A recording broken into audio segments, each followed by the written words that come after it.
இந்த வீடியோ உங்களுக்கு பிடிச்சிருந்ததுன்னா லைக் பண்ணுங்கள். இதுவரைக்கும் அன்னை சமையல் சேனலை சப்ஸ்கிரைப் பண்ணலன்னா ரெட் கலர் சப்ஸ்கிரைப் பட்டனை கிளிக் பண்ணுங்கள். தேங்க்யூ. அன்பு நண்பர்களே, அனைவருக்கும் அன்னை சமையலின் அன்பான வணக்கங்கள். இன்னைக்கு அன்னை சமையலில் எல்லாருக்கும் பிடிச்சமான வெஜிடபிள் பிரியாணி எப்படி செய்யறதுன்னு பார்க்கலாம். கடாயில் தேவையான அளவு எண்ணெய் ஊற்றி வச்சுக்கோங்க. 10 பச்சை மிளகாய், 1 டேபிள் ஸ்பூன் சோம்பு, 1/2 டேபிள் ஸ்பூன் கசகசா,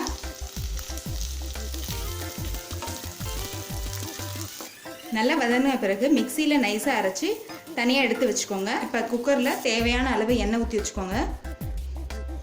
ஒரு பிரியாணி இலை,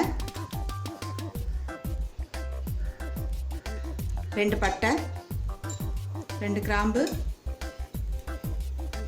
2 ஏலக்காய்,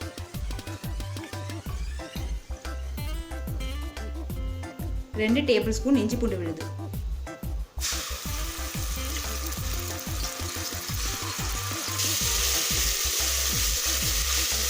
நல்லா கிளறிக்கோங்க. இஞ்சி பூண்டு நல்லா வதங்கின பிறகு நீளமாக நறுக்குன 2 பெரிய வெங்காயம்,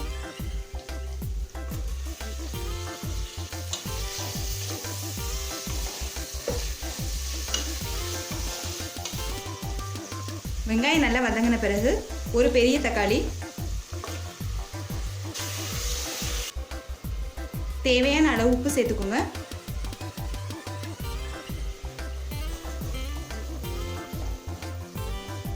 இப்போ 1/2 கப் கேரட்,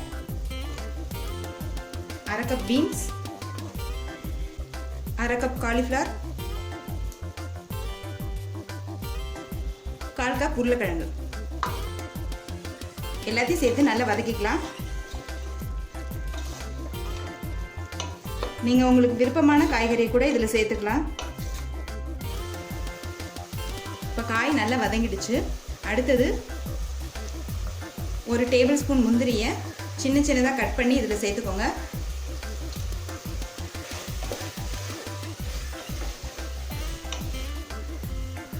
இப்போ அடுத்தது 1 டீஸ்பூன் மஞ்சள் தூள், 1/2 டேபிள் ஸ்பூன் மிளகாத்தூள், இப்போ அரைச்சி வச்சிருக்க பச்சை மிளகாய், சோம்பு, கசகசாவை இதில் சேர்த்துக்கலாம்.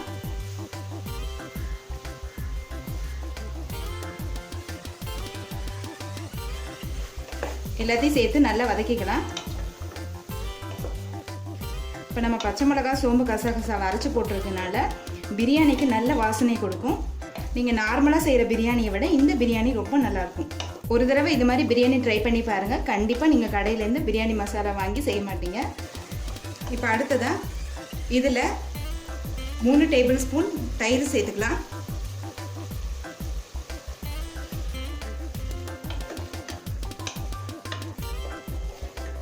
தேவையான அளவு தண்ணி சேர்த்துக்கலாம்.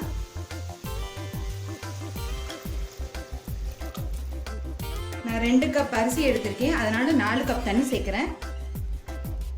இப்போ தண்ணி கொதிச்சிருச்சு. பாஸ்மதி அரிசியை 20 நிமிஷம் ஊற வச்சு இதில் சேர்த்துக்கோங்க.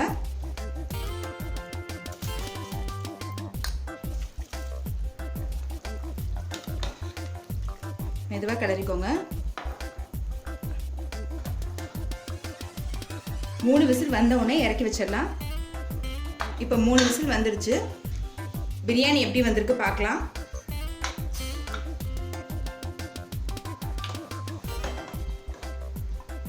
ரெண்டு டேபிள் ஸ்பூன் நெய் ஊற்றிக்கோங்க.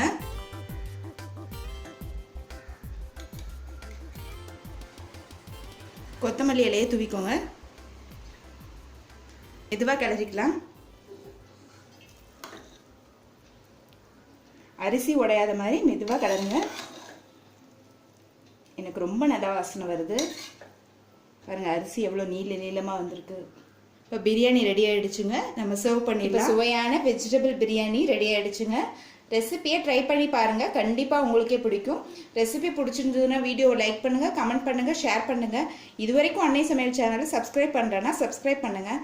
தேங்க்யூ.